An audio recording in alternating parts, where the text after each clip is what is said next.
नमस्ते सभी को। मित्रों, वैचारिक मंथन यूट्यूब चैनल पर आप सभी का हार्दिक स्वागत एवं अभिनंदन है। जैसा कि आप लोग जानते ही हैं कि हमारा जो पिछला चैनल था आशीष चौरसिया, वो कुछ जिहादी तत्वों के जिहाद के कारण डिलीट करवा दिया गया। तो डिलीट होने से पहले उस चैनल पर एक श्रृंखला चल रही थी ट्रिनिटी टॉक नाम से, जिसपे शाहिद भाई और मैं और चरण भाई, हम तीनों व्हाट्सएप के माध्यम से चर्चा कर रहे थे। तो आपने देखा कि किस प्रकार से शाहिद भाई मुझे गालियां वगैरह बकते हैं, मेरे माता पिता पे अभद्र टिप्पणी करते हैं, और उसके बाद मैंने उनके माता पिता को ना बोलकर जिसे वो अपने माता पिता के अलावा माता पिता मानते हैं, मोहम्मद साहब और उनकी जितनी भी बीवियां थीं, उन पर मैंने कई सारी हदीसों के द्वारा कई सारी ऐसी बातें बताई थी जिससे कि शाहिद भाई का तन बदन अंग प्रत्यंग जल गया। ठीक है, तो वो सारी बातें थी। फिर उसके बाद काफ़ी हमारी व्हाट्सएप पे बातचीत हुई थी ऑडियो कमेंट के थ्रू। फिर उसके बाद धीरे धीरे ये जनता कर्फ्यू का समय आ गया, और उसी दरमियान में मुझे सर्दी खांसी की भी शिकायत हो गई थी। और तब शाहिद भाई ने ज़्यादा बातचीत करना छोड़ दिया था।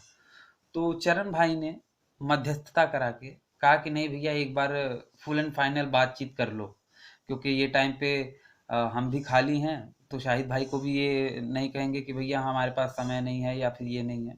तो तीनों जन मिल के एक बार बात कर लेते हैं और फुल एंड फाइनल कर लेते हैं कि क्या है क्या नहीं है। ठीक है, तो मैंने कहा कि ठीक है, बात करते हैं। तो जनता कर्फ्यू के दिन हमारी पहली बातचीत हुई थी व्हाट्सएप के बाद। हमारी पहली बातचीत हुई थी और वही बातचीत मैं आप सबके सामने रखूँगा। लेकिन उससे पहले मैं आप सबसे क्षमा माँगना चाहता हूँ कि मुझे ज़्यादा एयरफ़ोन वग़ैरह के बारे में पता नहीं था, और चूँकि सर्दी खाँसी भी हो रही थी, गले में खराश भी थी, और ईयरफ़ोन को पकड़ के मैं बार-बार अपने मुँह के करीब ला दे रहा था, जिससे कि अगर आप ये ऑडियो सुनेंगे तो आपको बीच-बीच में मेरी आवाज़ इतनी अ, इरिटेटिंग लगेगी, इतनी तेज़ आवाज़ में मैं बोल दिया हूँ या फिर आवाज़ आ रही है, क्योंकि मैं बोलते वक़्त माइक को एकदम करीब लेके चला आया हूँ ईयरफ़ोन के। तो इसलिए थोड़ी-सी समस्या हो सकती है या फिर थोड़ा-सा आपको परेशानी होगी। तो उसके लिए आप जानते हैं कि आप समझ के मुझे क्षमा करना है। तो जनता कर्फ्यू के दिन शाहिद भाई, चरण भाई और मेरे बीच में क्या बातचीत हुई थी, वही बातचीत मैं आप सबके सामने रख रहा हूँ। आप सब भी सुनिए एवं निर्णय लीजिए। हम लोग तो धर्म और मजहब, जैसे आप हिंदू धर्म के हैं, हम मुसलमान धर्म के, मैं ऐसा मानता हूँ। नहीं, धर्म से हमारा हिंदू जो होता है वो एक मजहब है, धर्म नहीं है। सही बोला मैंने आशीष भाई? हाँ, वो उनका मजहब है, धर्म नहीं है। वो तो हमारे परिप्रेक्ष्य से ना, नहीं बात सुनिए, हमारे पॉइंट ऑफ व्यू से है ना। आप अपने पॉइंट ऑफ व्यू से बताइए कि ये धर्म है क्या। मेरे धर्म में यही बोलते हैं कि वो हिंदू धर्म का है, मैं मुस्लिम धर्म का हूँ, क्रिश्चियन धर्म का है। नहीं, धर्म की टीचिंग्स को तो कुछ होंगी, बुनियादी अहकामात तो कुछ होंगे, बुनियाद तो कुछ होगी। हाँ, उसके बुनियाद क्या ये है कि हम लोग अल्लाह को मानने वाले हैं और मोहम्मद को मानने वाले हैं, कुरान को मानने वाले हैं, तो हम लोग मुस्लिम धर्म के हैं। और आप लोग राम जी को मानने वाले हैं, कृष्ण जी को मानने वाले हैं। ना, आप हमारे पे मत आइए, आप अपने बारे में बताइए। हम अपने बारे में बताने के लिए हैं।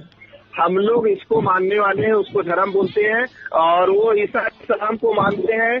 तो ईसा आप अपने में बताइए भाई, आप अपने बारे में बताइए, दूसरों के बारे में मत बताइए। क्रिश्चियनों के बारे में बात नहीं हो रही। हम लोग इसी को मानते हैं साहब। बस अब धर्म का डेफिनेशन सही तरीके से रख दे सामने। नहीं, अब मैं बताता हूँ। शाहिद भाई, अगर मेरे समझ में नहीं आ रहा है क्वेश्चन तो शाहिद भाई, अब आपने अपने बारे में बताया, लेकिन मैं थोड़ा सा आपको क्लियर करना चाहूंगा, और आप भी कहोगे कि हाँ, मैं आपके बारे में ही बता रहा हूँ कि आपके धर्म के जो मूल है, आपके हिसाब से मजहब के जो मूल है, वो है ला इलाहा इल्लल्लाह मोहम्मदुर रसूलुल्लाह, के अल्लाह सबसे बड़ा है और मोहम्मद उसके रसूल हैं। राइट जी। ज़कात धर्म का मूल है, और नमाज, ठीक है, और क्या नाम से सलात, रोजे, ये धर्म के मूल हैं आपके अनुसार। 5 मूल। हाँ 5 मूल स्तंभ हैं, ठीक है। इससे आप अग्री करते हो? हाँ। आपके अनुसार देखा जाए तो धर्म की परिभाषा यही है? हाँ 5 है। पहला ईमान लाना जी, पहला ईमान लाना, बिल्कुल सही। यकीन रखना हाँ। कि अल्लाह है। तो ईमान ले के जाना भाई जी, ईमान के मसले से ही तो मैंने बताया कि ला इलाहा इल्लल्लाह मुहम्मदुर रसूलुल्लाह, इसमें जी, ईमान आ गया ना। नमाज जी, नमाज, रोजा, हज और ज़कात। जी, अब मैं बताऊं धर्म के विषय में, या फिर आप अभी कुछ बोलना चाहते हैं उसके बारे में? मेरे को पहले पूरा आप लोग बोलने नहीं दिए। नहीं, आप कहानी बता रहे थे, आप उसकी मीनिंग नहीं बता रहे थे। कहानी नहीं, सही कहानी नहीं, यही 4-5 जो तुमने बताया ना अभी, ये तुम्हारा जो धर्म का, इससे तुमको ये समझना आता है कि ये तो हो गया। आपने धर्म के बारे में पूछा, मैंने बता दिया। ये इतना क्वेश्चन था, इतने आंसर है। अब उसके आगे मुझे भी तो बोलने का मौका मिलना चाहिए।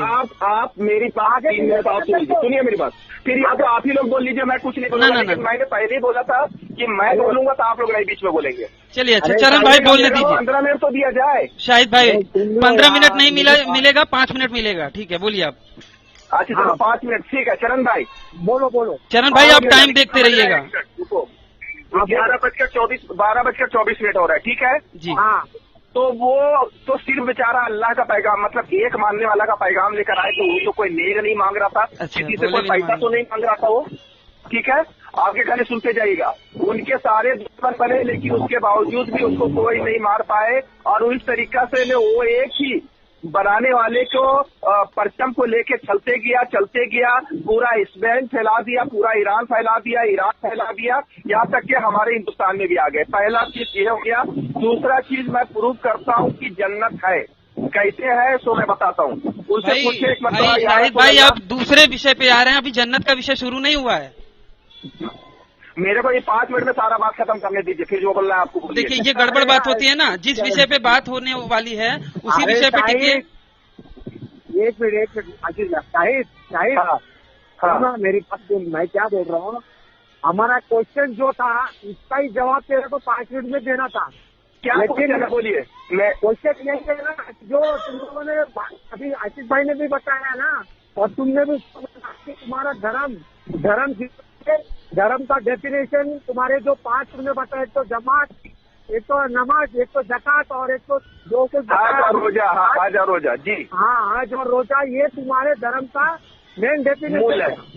ये मूल है। बस उधर तुम्हारा आंसर खत्म हो गया, इसका बोलते। अच्छा ठीक है, आप ही बोलिए। चलिए नेक्स्ट आपका आएगा टाइम, ये आप बोलिए। चलिए अब मैं बताता हूँ। धर्म का अर्थ होता है कि धारण इति धर्म, ये निरुक्त शास्त्र में लिखा है, धारण इति धर्म, जिसका तात्पर्य है कि जो धारण करने योग्य कर्म होते हैं वही धर्म कहे जाते हैं।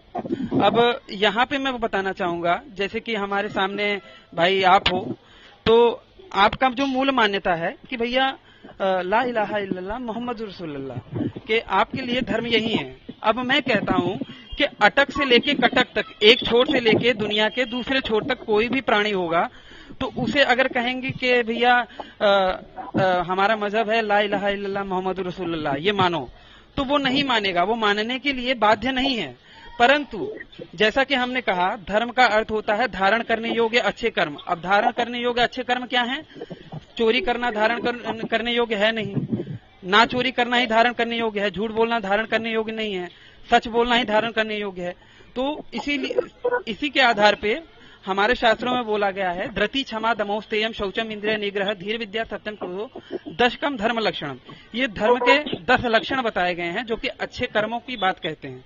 कहीं पे भी ईश्वर को पूजा पद्धति 10 बार ईश्वर की पूजा करो, 5 बार ईश्वर को वो करो, वो सब कुछ भी नहीं लिखा है। ईश्वर ने कहा है अच्छे कर्म करो। अब कहीं पे भी किसी भी व्यक्ति को आप कहोगे कि भैया मोहम्मद को मानो और खुदा को मानो, तो वो मानने के लिए बाध्य नहीं है। परंतु अगर कहीं पे भी दुनिया के किसी भी कोने में एक अपराधी आदमी को भी सबके सामने लाके कहोगे कि भैया सच बोलना चाहिए कि झूठ बोलना चाहिए, तो कहेगा कि नहीं भैया सच बोलना चाहिए। चोरी करना चाहिए कि चोरी नहीं करना चाहिए, तो वो कहेगा कि नहीं भैया चोरी नहीं करना चाहिए। तो ये धर्म के मूल स्तंभ हैं, धारण करने योग्य अच्छे कर्म। तो ये रूल जो है ना, जो ईश्वर प्रदत्त होगा वो सब पे लागू होगा, और हर कोई उसे दुनिया में ही नहीं पूरे ब्रह्मांड में अगर कहीं पे भी लिविंग एंटिटी होगी जो दिमाग से काम लेने वाली होगी, वो इस बात को मानेगी कि हाँ भैया परजीवों पर दया करनी चाहिए, सच बोलना चाहिए, चोरी नहीं करना चाहिए, इत्यादि अच्छे कर्म जो धारण करने योग्य हो वही धर्म होते हैं। मेरी बात पूरी हुई। जी, आप बता दीजिए हज़रत मोहम्मद सल्लल्लाहु अलैहि वसल्लम कहीं भी इसके खिलाफ नहीं गए। कहाँ? जो आप जितने चीज अभी बताए, चोरी नहीं करना चाहिए, झूठ नहीं बोलना चाहिए, यहाँ तक कि चोरी करने वाले की उन्होंने सजा भी दिया है कि उसके हाथ भी काट दिया जाए। ठीक है। अरब में तो आप और मोहम्मद जी के बारे में अगर छेड़ने वाला को या लड़कियों के साथ गलत करने वालों को तो जिंदा उन्होंने बोला है कि उसको जमीन में जिंदा गाड़ के उसको इतनी पत्थरें मारा जाए कि वो जान से चल जाए ताकि कोई दूसरा इस तरह की गंदी हरकत नहीं करे। और अगर खुद उन्होंने किया हो तो? हेलो, हाँ, अगर खुद उन्होंने किया हो तो? यही तो समझ का फेर है ना आतिश भाई। हाँ, यही तो समझ का फेर है। नहीं, समझ का फेर नहीं है। मैं देखिए बिना दलील के बात नहीं करता। मैं आपको दलील दिया था मैंने पिछले। देखिए, निकाह हमारे में निकाह जायज है। 11 अगर इंसान को अवकाश है, आपके अंदर ताकत है, तो आप अगर एक दूसरी निकाह करके उसको भी वैसे ही घर वैसे ही सब कुछ, अगर आप 2 साड़ी लाते हैं तो एक बीबी के लिए वैसे ही उसी रेट का साड़ी लाना है। यहाँ तक के अगर कलिंगड़ लाते हैं तो 2 कलिंगड़ लेना है, आधा इसमें से और आधा इसमें। हो सकता है एक खट्टा हो एक मीठा हो, लेकिन निकाह जायज है हमारे में। 11 शादी कर बात सकते हैं। निकाह की या विवाह की हुई ही नहीं भाई। आप निकाह पे कब क्यों आ गए? नहीं, आप फिर मोहम्मद सल्लल्लाहु अलैहि वसल्लम के बारे में बोलेंगे कि उन्होंने गुनाह किया तो? लेकिन मैंने निकाह के बारे में नहीं कहा। आप निकाह पे आ रहे हैं। मैंने कहा है कि जैसा मैंने कहा बुनू कुरैजा के हत्याकांड में, बुनू कुरैजा में जो नरसंहार किया था उसमें किनान की बीवी जो कबीला का सरदार था उसकी बीवी के साथ जो रेप किया, उसके बारे में क्या कहेंगे आप? ये आप बोले हैं। मैंने किताब का रेफरेंस भी दिया है। आप चेक क्यों नहीं किया अभी तक? रेफरेंस दिए हैं। मैंने स्टडी नहीं किया। मैंने ये जो आपने आयत भेजा ना, आप मेरे को आयत क्या भेजे थे कि ये क्या बोले तो एक मिनट, ये वो लोग काफिरों को मारना जाहिर क्या है उसका जिहाद। आपने जो मुझे फोटो और चरण भाई को क्या भेजे थे कि तुम्हारे मोहम्मद ऐसे हैं कि काफिरों को मार रहे थे। ठीक है, और कुरान फाल आयत नंबर 65। हाँ, उसको मैंने खोल के पढ़ा था, जो मैंने उंगली रख के। आप तो मुझे उसको आपके हिसाब से तो काफिर लग रहे थे। नहीं, आपने जो बताया था आप उर्दू तर्जुमा बता रहे हैं, और मैं बताना चाहूंगा कि चरण भाई को भी उर्दू पढ़नी नहीं आती और मुझे भी उर्दू पढ़नी नहीं आती। बोलनी आती है लेकिन पढ़नी नहीं आती। ठीक है, तो आप बात सुनिए ना, मैं क्लियर करना चाहूंगा कि उर्दू जो आप बता रहे थे उसमें क्या लिखा है। अब उर्दू में लिखा हो कि भैया कुछ गड़बड़ बातें लिखी हो और आप मुझे सही बात बताओ, तो मुझे तो पढ़ना नहीं आता उसको, तो मैं तो कहूंगा कि हाँ ठीक है। इसलिए मैं कह रहा था कि हिंदी तर्जुमा दिखाइए, और मैंने आपको 5-5 हिंदी तर्जुमे दिखाए थे भाई। इंग्लिश में भी ट्रांसलेट करके दिखाया था कि वहां पे वो मीनिंग क्या आ रही है। वो कह रहे हैं कि अब मुझे पता चला है कि तुम में कोई कमजोरी है, मतलब पहले नहीं पता था, तो मतलब अल्लाह अज्ञानी है। ये बात थी। हो गई आपकी बात? आपकी बात हो गई कि और कुछ बोलना है? बोलिए। मैं जब आगे पढ़ा तो आपको बताते हैं वहाँ पे क्या साउंड था।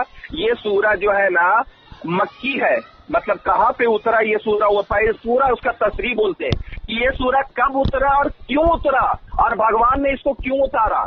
जब ये अरब वाले लोग प्लान बनाए कि वहाँ पे चंद मुसलमान हैं, उन लोगों को मार डालना है, तो इन लोगों को पता चल गया। ठीक है, तो जब पता चल गया तो यहाँ तक कि इसके चचा भी कि जो लड़ने के लिए जाएगा उसका खर्चा पानी ये सब कौन उठाएगा, तो 10 आदमी का इसका चचा भी उठाया था जिम्मा कि मैं उठाऊंगा, लेकिन उन लोगों को मसल दो। मेरी बात बहुत सुनिएगा, ठीक है।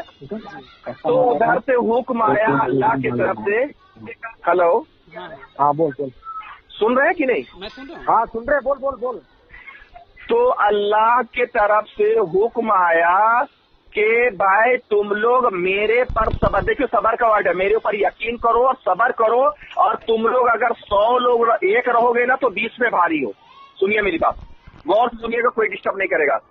तो ये लोग चूंकि यकीन तो था मोहम्मद पे और अल्लाह पे, लेकिन ये लोग अंदर से डर रहा था कि एक आदमी 20 आदमी को कैसे मार सकते। तो फिर जब दूसरे आयत में जब देखा कि ये लोग घबरा रहे कि नहीं बाबा वो लोग इतने तादाद में आ रहे हैं, हम लोग थोड़े ही है, हम लोग नहीं सकेंगे, जहाज तो कर लिए लेकिन सबर नहीं है। देखिए वहाँ सबर का वर्ड है, हमको सबर नहीं है कि हम एक आदमी होकर 20 आदमी में भारी होंगे। तो अल्लाह जैसे बोलता है ना, मैं आपका डिफिनेशन देता हूँ, ये आशीष भाई नहीं, आप अपनी बात कीजिए, आप अपनी बात कीजिए। नहीं, मैं इसको समझाने के लिए मैं आपको डिफिनेशन दे रहा हूँ कि भाई हम लोग को पीछे से कोई मारने के लिए आ रहा है और बीच में एक पहाड़ के अंदर एक पुल है। तो आपने बोला आशीष भाई कि चरण भाई और शाहिद भाई तुम लोग एक पुल से पार हो जाओगे तो गांव वाले तुमको नहीं मार पाएंगे, ठीक है। लेकिन आपने क्या दिया, एक बांस रख दिया और आप बोल रहे हैं जाने के लिए, आप बोल रहे हैं कि ये मेरे ऊपर से अल्लाह का हुक्म आया, तुम लोग इस बात पे चल जाओ, कुछ नहीं होगा, नहीं गिरोगे। लेकिन जो नीचे की खाई है ना वो हमको डरा रही है कि नहीं बाबा हम बात पे तो नहीं जा पाएंगे। यकीन है आपकी बात पे लेकिन सबर नहीं है। तब आपको पता चल गया कि शाहिद भाई और चरण भाई डर रहा है, तो आपने बोला अच्छा रुको। आपने हम लोगों को पीठ पीछे एक रस्सी बांध दिया और उसको पहाड़ से भी ठोक दिया कि देखो तुम डरो मत, ये वहां तक उस पार तक रस्सी है, अगर तुम लोग गलती से गिर भी गए तो बच जाओगे। तो हम लोगों को सबर हो गया। तो वहाँ पे अल्लाह ताला बोल रहा है कि मालूम हुआ नहीं, मालूम हुआ, पता चला, मोहम्मद को बता रहे कि मुझे पता सब मालूम है रे साहिब तू क्या कर रहा है। तो ओ चरण भाई मुझे सब पता है आप क्या करने वाले हैं, तो समझ रहे ना, वो उस टाइप का मालूम बता रहा है जैसे आशीष भाई बता रहे हैं मुझे पता चल गया चरण भाई आशीष भाई आप लोग को ना मेरी बात पे सबर नहीं है, एक काम करो तुम लोग को पीछे एक रस्सी बांध देते हैं और इसको पहाड़ से ठोक देते हैं लेकिन तुम लोग गिरोगे नहीं।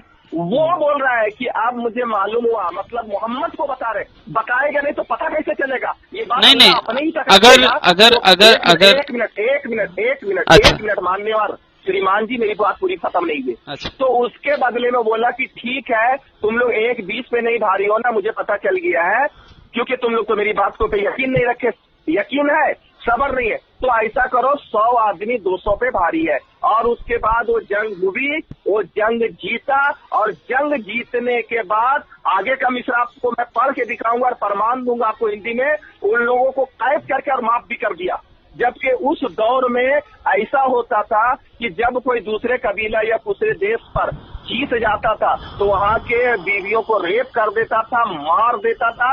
कुछ लोग तो ऐसे जल्लाद होते थे कि वहाँ के कुत्ता बिल्ली जानवरों को भी मार देते थे, लेकिन ना ये किसी कुत्ता बिल्ली को भी मारा ना उन लोगों को भी मारा जो कैद थे।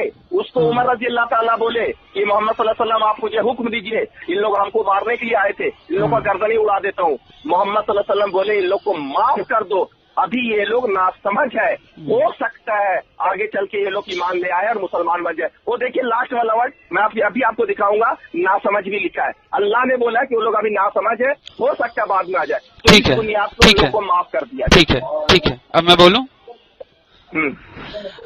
जैसा कि आप जो कह रहे हैं, जबकि तर्जुमा चरण भाई प्रमाण है, जितने भी मैंने तर्जुमे दिए थे चरण भाई आपने उसे पढ़ा था? पढ़ा था। बात सुनिए। उसमें लिखा हुआ है ना सबर नहीं है उन लोगों को और लास्ट में लिखा है ना समझ है। बात तो सुनिए कि नहीं।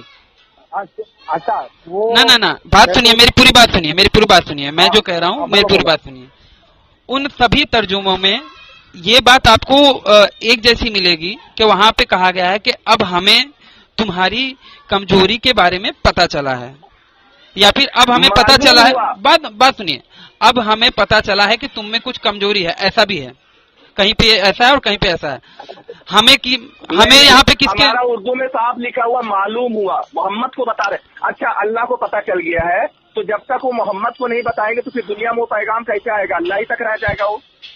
क्या कोई बात चरण भाई को मालूम हो गया है तो वो अगर किसको बताएगा, शाहिद भाई जो आप कह रहे हैं ना, चलिए अब इस टॉपिक को हम स्किप करते हैं, क्योंकि आपकी बात ये तब मानी जाएगी जब आप इसका हिंदी में तर्जुमा हमको लिखित में दिखाएंगे। जरूर देंगे, ठीक है। आगे का भी तर्जुमा देंगे कि उन्होंने उन लोगों को जीत कर माफ भी कर दिया, उसका भी तर्जुमा दिखाएंगे। नहीं बाकी वो तो हो गया, बाकी मैंने प्रमाण दिया है कि वो लोग बलात्कार भी करते थे और हर एक चीज करते थे।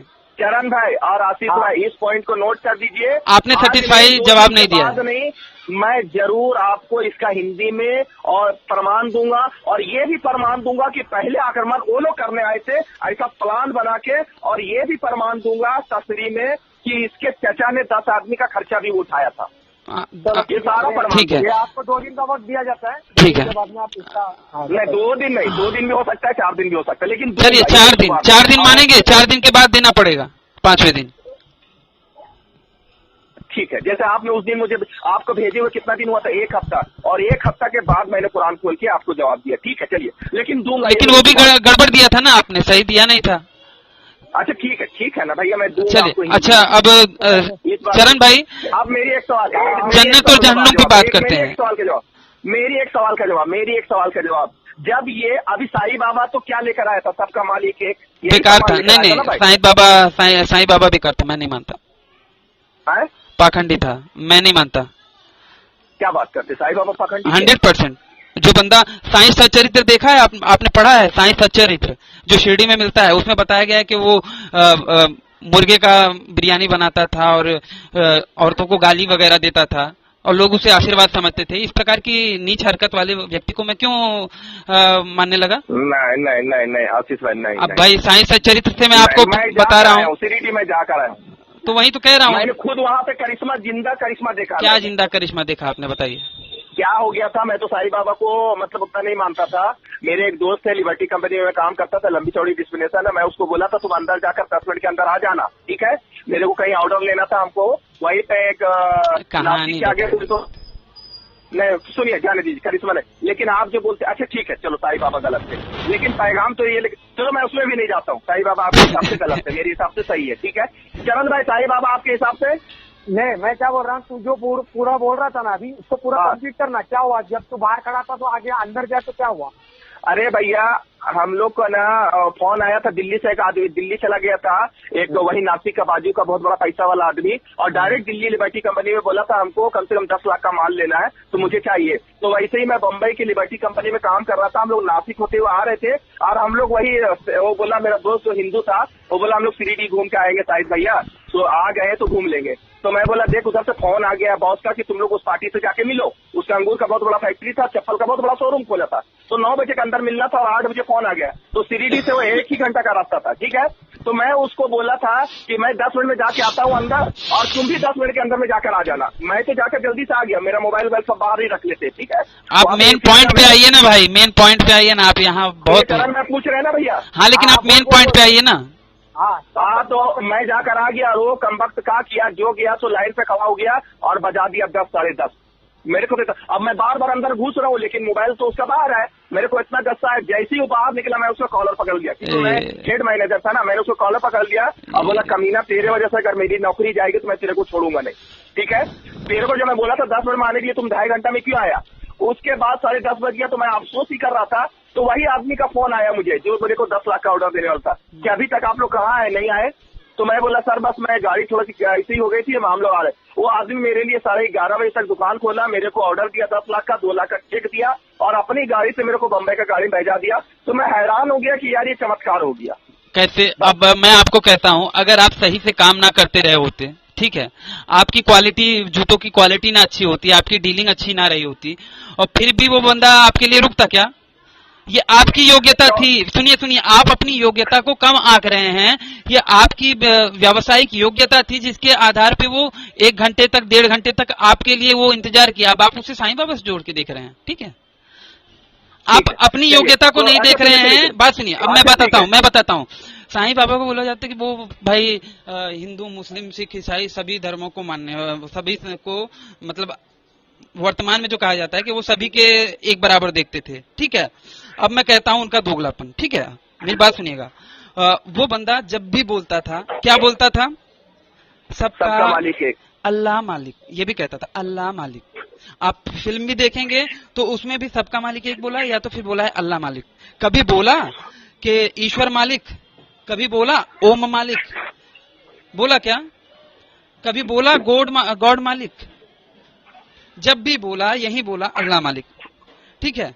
और कभी उनके पहनावे में, कभी आपने उनके माथे पे जो ओरिजिनल उनकी जो कुछ फोटो हैं, कभी आपने देखा है उनके गेटअप में वो कहीं से भी आपको हिंदू गेटअप लगता है क्या? या फिर उनके माथे पे कभी एक छोटी सी टीका भी देखा आपने? नहीं। तो कैसे मैं मान लूं? दिखता है, और वो हमेशा फकीरी वाला ही काम करते थे, तो कैसे मैं मान लूं उनको?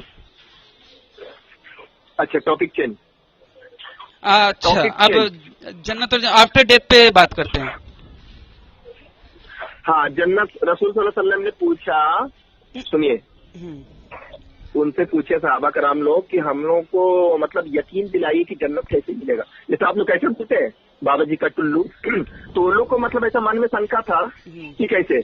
तो सूरह कहफ, एक कहफ एक जगह मौजूद है जो हमारे कुरान में है, सूरह कहफ करके। उसमें क्या हो गया था, ईसा अलैहिस्सलाम के जमाने का कहानी है कि उनके आदमियों को ये लोग मारना चाहे तो उसमें 3 आदमी और एक कुत्ता को लेकर ये लोग एक पहाड़ में घुस गए, ठीक है।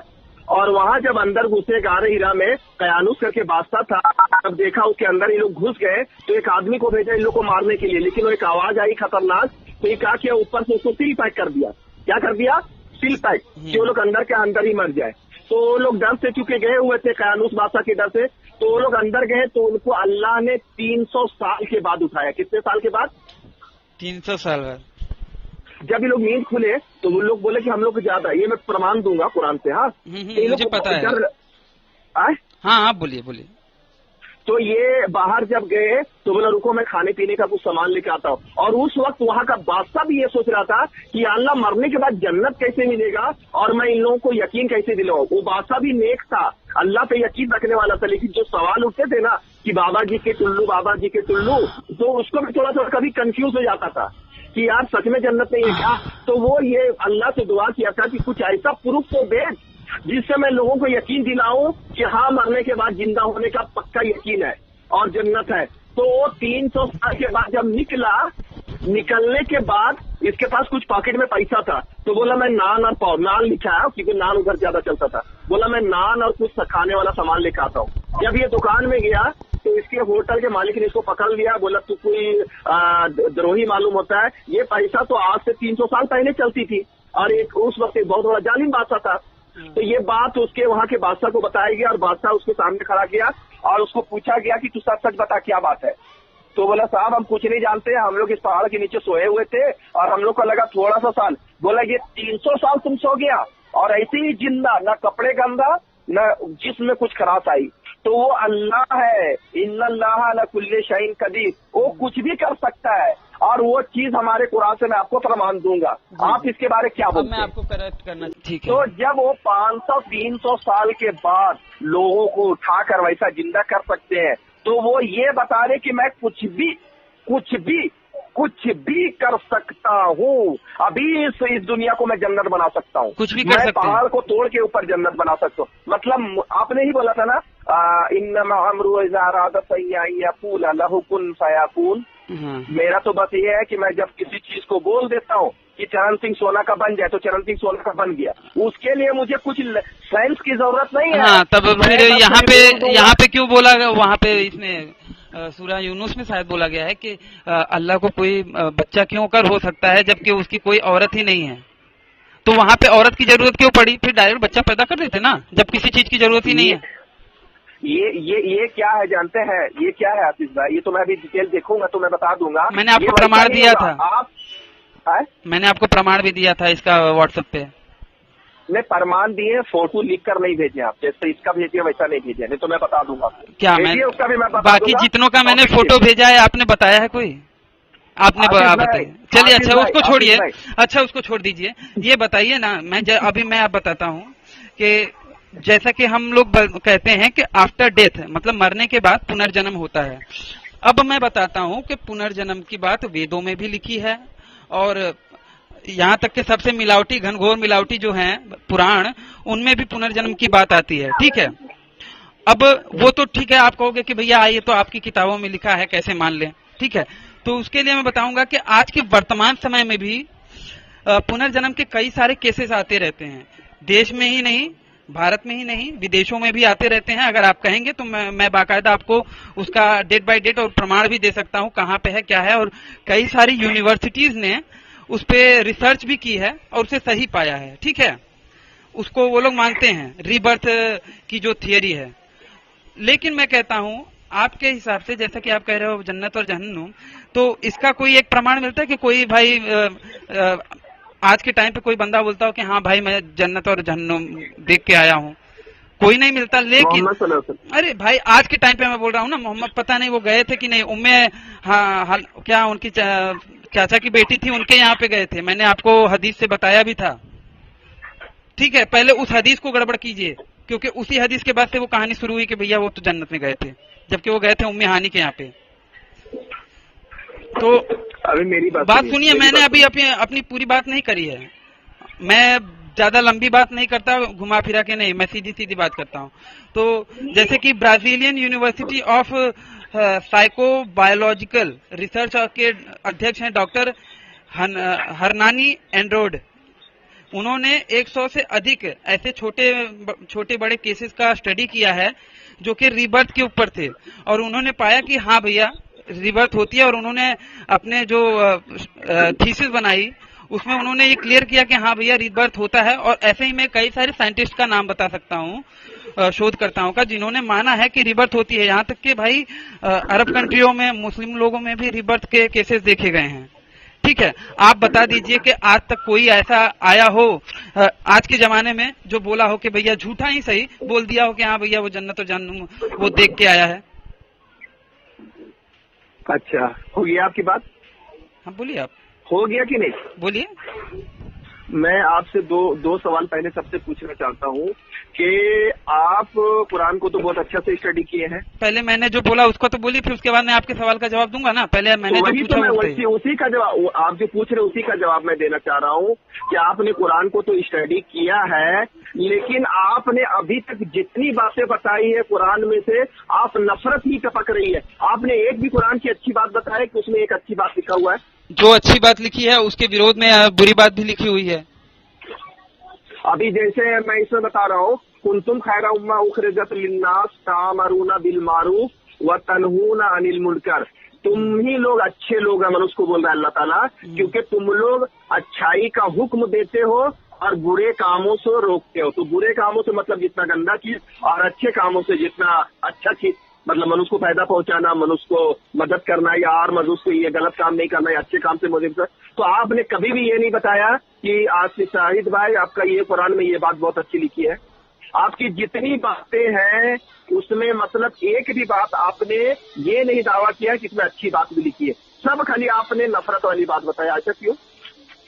हाँ, और बोलिए, और कुछ बोलना जैसे मैंने चाहते हैं? उनको बोला आशीष चरण भाई को कि आपका सत्य प्रकाश जी का ये बात मुझे बहुत अच्छी लगी, बहू वाली बात उन्होंने एक मिसाल दे रहा था, बहुत अच्छी मिसाल दे रहा था। तो मैंने ऐसी चरण मैंने मुझे बोला सत्य प्रकाश का तुम वेब खोल के देखो, तो मैं ऐसी यूट्यूब पे किया तो एक कहानी बता रही थी जो मुझे बहुत प्यारा लगा था, और वो इंसान के अंदर ऐसा लग रहा था कि कोई तो अपना जैसा है।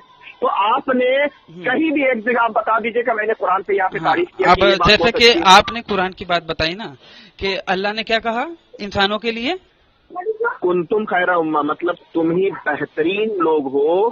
जो मनुष्य को बोल रहा है, जो कौन लोग मनुष्य में से जो मनुष्य अच्छे कामों का हुक्म देता है, मतलब अच्छे में तो सारे अच्छे काम आ गए, जो भी हो, नेक काम करना, मनुष्य को मदद करना, गरीबों की मदद करना, गरीबों को खिलाना, यतीमों को खिलाना, हॉस्पिटल को बीमार है तो अच्छा, अब बस अब मैं बोलता हूँ इस पे। जैसा कि आपने कहा कि अल्लाह ने कहा है कि तुम ही सबसे अच्छे हो, ठीक है, तो जब सब अच्छे ही थे तो अल्लाह उन्हें भटका क्यों रहा है? सूरह यूनुस में आयत नंबर 100 में बता रहा है कि मैं भटका देता हूँ, मैं उनके दिलों पे पट्टी डाल देता हूँ। और सूरह अल इमरान में बोला है कि क्या नाम से आयत नंबर 26 में बोला है कि मैं उन्हें भटका देता हूँ, मैं जिसे राह से भटका दूं उसे राह दिखाने वाला कोई नहीं होता। यहाँ तक बोला है कि हमने कुछ लोगों को केवल इसलिए बनाया है क्योंकि वो जहन्नुम में जल सकें। इंसानों में ही बोला गया है। ऐसा क्यों? जब इंसानों को बोला था कि तुम ही सबसे अच्छे हो, तो इसलिए मैंने कहा कि जो चीज अच्छी बोली है ना उसी के। तो मित्रों, आज का हमारा ये वीडियो यहीं पे समाप्त होता है। अगर ये बातचीत आप लोगों को पसंद आई हो तो इसे अपनी मित्र मंडली में शेयर अवश्य कीजिएगा।